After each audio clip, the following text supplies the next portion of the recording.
అవును శివ, నువ్వు నెలకి ఎంత సంపాదిస్తావు? నెలకు 10,000 సంపాదిస్తానా. మరి నీకు పెళ్ళయింది కదా, సరిపోతున్నాయా? ఇప్పుడు నేను ఉండేది బస్ స్టాండ్ పక్కన ఓ చిన్న ఇంట్లో అన్న. 2 రూములు, నెలకు 3,000. పిల్లోడు గవర్నమెంట్ స్కూలు, నెలకు సినిమా కంపల్సరీ. మొత్తం ఖర్చులని పోగా 2,000 మిగులుతాయి. అవి నా భార్యకి ఇస్తాను. ఆమెమో డాక్టర్ గ్రూప్ లో పొదుపు చేస్తుంది. అంతే, ఇంకేముంటాయన్నా. కొంచెం బండంచు అన్న. ఆ. అవును శివ, నీకు ఎప్పుడైనా లైఫ్ లో సెటిల్ అవ్వలేదే అని బాధ కలిగిందా? ఇంకేం సెటిల్ కావాలన్నా, హ్యాపీగానే ఉన్నా కదా. నా లైఫ్ బాగుంది. ఇది కాకుండా వేరే ఏ పని చేయమన్నా నేను చేయలేనన్నా. అయినా నచ్చింది చేయడంలో ఉన్న ఆ థ్రిల్లే వేరన్నా. పాన్ డబ్బా పెట్టుకోవడంలో కాదు, పాన్ కట్టడంలో ఆనందం ఉంటుంది. నాకు కూడా అంతే అన్నా.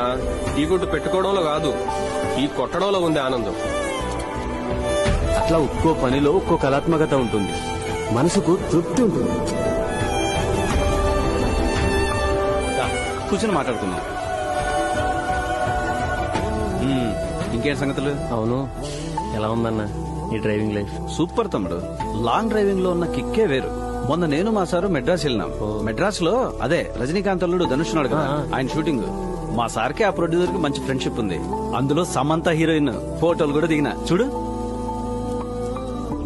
అన్నా, నీకు లైఫ్ లో సెటిల్ అయ్యి ఉంటే బాగుండని ఎప్పుడైనా అనిపించిందా? సెటిల్మెంటా అంటే ఏంటి తమ్ముడు?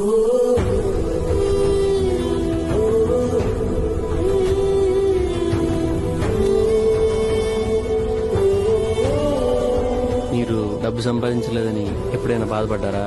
చూడు బాబు, ఈ ప్రపంచంలో 2 విషాదాలున్నాయి.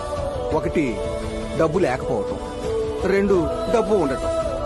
ఇక్కడ డబ్బు ఉన్నా లేకపోయినా మనిషికి బాధ కామన్.